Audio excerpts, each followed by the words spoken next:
The Grand City Archive was Luna's sanctuary.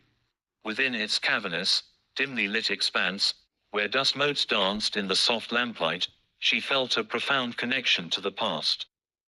Each night, surrounded by towering shelves of ancient books and forgotten files, she meticulously restored history, one crumbling page or faded photograph at a time. It was a quiet life, but one she cherished. One particularly quiet evening, Luna was sifting through a collection marked Unidentified Citizens, Early 20th Century. Most were unremarkable, stern-faced portraits. But then, she found it, a photograph from 1905, a bustling street scene. Amidst vintage cars and people in period attire, a man leaned against a lamppost. His face was curiously blurred, almost as if smudged. Curious, Luna set it aside. Minutes later, another photo, this one from 1932, a grand train station, a platform teeming with travelers. And there, by a luggage cart, stood the same blurred man, wearing the exact same fedora and slightly rumpled suit.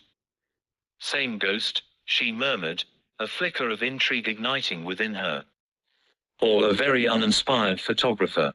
She placed the two photos side by side on her light table, a growing sense of mystery settling over her. A soft cough broke the silence, making Luna jump. Elijah stood a few feet away, holding a thick, ancient book. He had a charming, almost ethereal smile, and his eyes, she noticed, held a peculiar, profound depth. "My apologies," he murmured. "I didn't mean to startle you. You were quite absorbed." Luna, recovering, gestured to the photographs. "Oh, it's fine, just these. I keep finding this man in them." Elijah stepped closer, his gaze drifting over the sepia-toned images without a hint of surprise.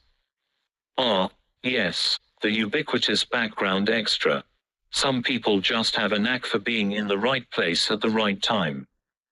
"It's more than that," Luna insisted, picking up the 1905 photo. "Look, this one's from 1905, this one's 1932. Same man, same clothes. And his face is always indistinct. Like the camera can't quite capture him." As he took the photo, his fingers brushed hers, sending a small, inexplicable current through her. "A trick of the light, perhaps," he offered, though his eyes seemed to betray a hidden understanding. "Or a particularly camera-shy individual." "Maybe," Luna conceded, "but I swear, sometimes, when I look away and look back, something in the picture changes. A detail, a shadow." Elijah's voice softened. "Memories are fickle things, Luna. They shift." He set the photo down, and their eyes met. The quiet hum of the archive seemed to resonate with the unspoken connection between them. Weeks unfolded into a comfortable rhythm. Elijah became a regular fixture in Luna's midnight shifts. Over lukewarm coffee, they discussed forgotten historical figures, debated obscure poems, and shared the quiet thoughts. Luna found herself deeply drawn to his vast knowledge and gentle melancholy. He spoke of past events with a vividness that felt less like recitation and more like living memory. One night, Luna showed him a peculiar diary from the 1890s. "The city of glass will fall, it says," she read aloud. "And the silent watcher will bear witness. What do you think City of Glass refers to?" Elijah leaned closer, his eyes fixed on the archaic script. "A dream, perhaps, or a prophecy of things that shatter easily. The silent watcher, sometimes, those who merely observe carry the greatest burdens." His gaze met hers, filled with a profound sadness that Luna couldn't quite decipher. "You're good at this, you know," she said, a little breathlessly. "Figuring out the hidden meanings." "Some things," he replied, a faint smile playing on his lips, "you just learn to read between the lines. Especially when the lines span centuries." Luna's brow furrowed. A strange unease began to settle over her. One evening, While sorting through a new batch of photographs, Luna pulled out an image from the 1950s, a cheerful, post-war parade. And there, standing on the curb, was the blurred man. Her heart began to pound. She found another, from a jazz club in the 1920s, and again, the blurred figure sat at a table in the background. She laid all the photos out, 1905, 1920s, 1932, 1950s. It was him, and then she saw something else. In the 1920s photo, his coat had a faint, almost invisible patch on the sleeve. In the 1932 photo, it was slightly clearer. In the 1950s, distinct. This wasn't a trick of the light, it was progression. She stood, a growing certainty chilling her. Elijah was not in his usual spot. No, she whispered, this isn't just fickle memories. She remembered his uncanny historical precision, his peculiar sadness, the way he seemed to know things without being told. Quickly, she took high-resolution pictures of the photographs with her phone, then used a digital enhancement app. Slowly, painstakingly, a faint outline of the blurred face began to emerge. And then, a small, distinct scar above the left eyebrow. Her breath hitched. She knew that scar. She'd seen it countless times, just above Elijah's left eye. Just then, Mr. Henderson, the archive director, entered. Luna, still at it, you'll wear yourself out. Mr. Henderson, she began, her voice tight, I need to ask you something about Elijah. Has he worked here long? He frowned slightly. Elijah. He's a new volunteer, very quiet. Came highly recommended, though. Why? Recommended by whom? Luna pressed. Can't quite recall the name. An old colleague, I believe. Odd, that. Never met them face to face. Just a letter. Luna's stomach dropped. Elijah, with no real traceable past. Suddenly, a faint, rhythmic tick-tock echoed from a distant part of the archive. Luna and Mr. Henderson exchanged glances. What on earth is that? Mr. Henderson muttered. Sounds like an old grandfather clock. We don't have any functioning ones. I'll check it out, Luna said, grabbing a flashlight. It's probably just the building settling, but she knew it wasn't. She remembered Elijah's peculiar fascination with clockwork mechanisms. Cautiously, she descended a creaky staircase into the archive's vast, rarely used basement. The ticking grew louder, accompanied by a faint whirring. She shone her light. In a small clearing, surrounded by draped relics, sat an intricate, antique clock, glowing faintly. Elijah was hunched over it, adjusting a tiny gear. Elijah, what are you doing down here? He jumped, startled, dropping a small tool. He whirled around, his face a mixture of fear and profound sadness. Luna, you shouldn't be here. What is this, and why are you fixing it? It's a temporal regulator, he confessed, his voice heavy. It helps keep the passage of time stable. It's weakening. Temporal regulator. Luna's voice rose. Elijah, who are you? I found more photos. Photos from the 70s. You're in them. The same man. The scar. It's yours.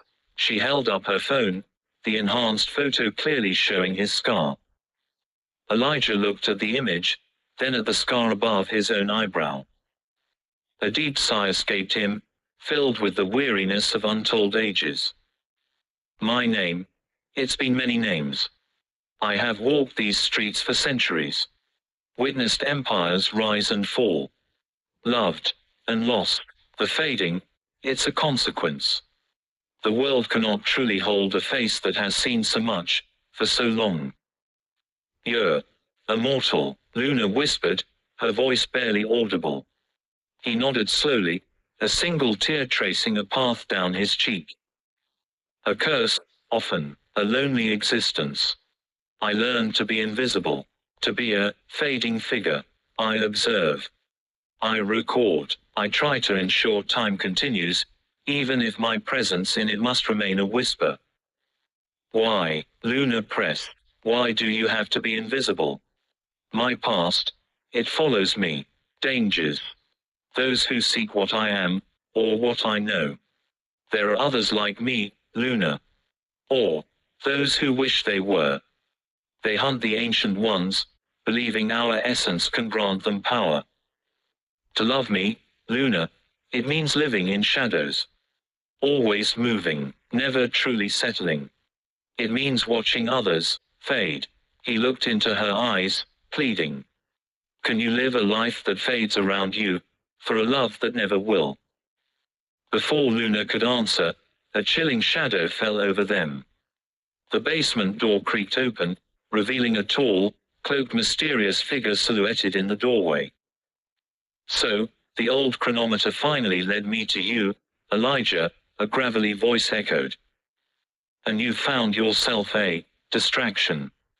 Elijah instantly shifted, pushing Luna behind him, his demeanor transforming from gentle scholar to ancient protector. Leave her out of this.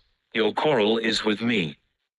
Quarrel, no, just business, the figure sneered, stepping forward to reveal a gaunt, menacing face, an energy siphon clutched in their hand. Your continued existence is inconvenient. And now, you've compromised your secrecy. The regulator is mine. What do they want with you? Luna whispered, terrified. My life force, my accumulated years. They believe it will grant them true immortality.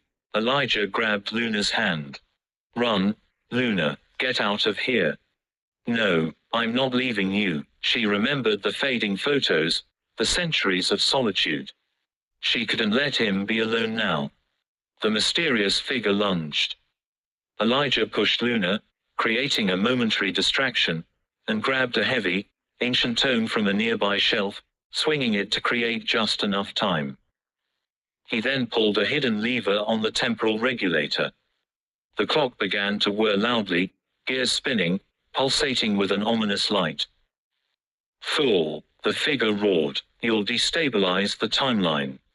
Not if I can help it, Elijah cried, pulling Luna close, looking into her eyes with desperate love.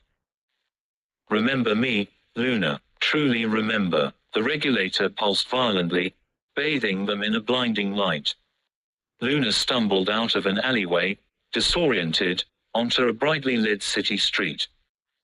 She looked back, but the alley was dark, leading nowhere. She pulled out her phone.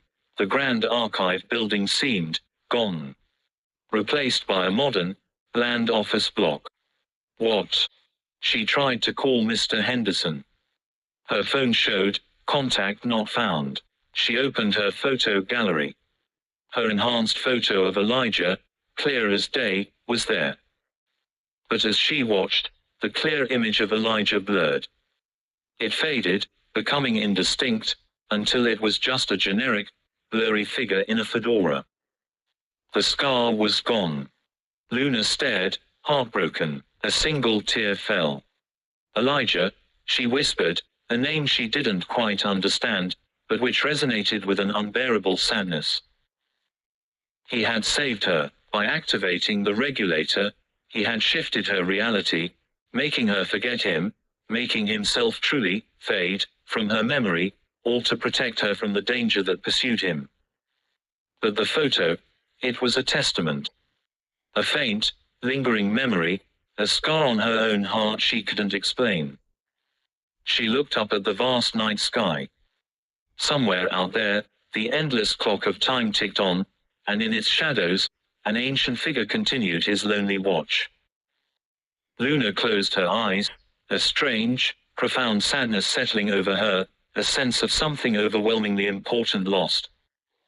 Even if she couldn't quite grasp what it was anymore.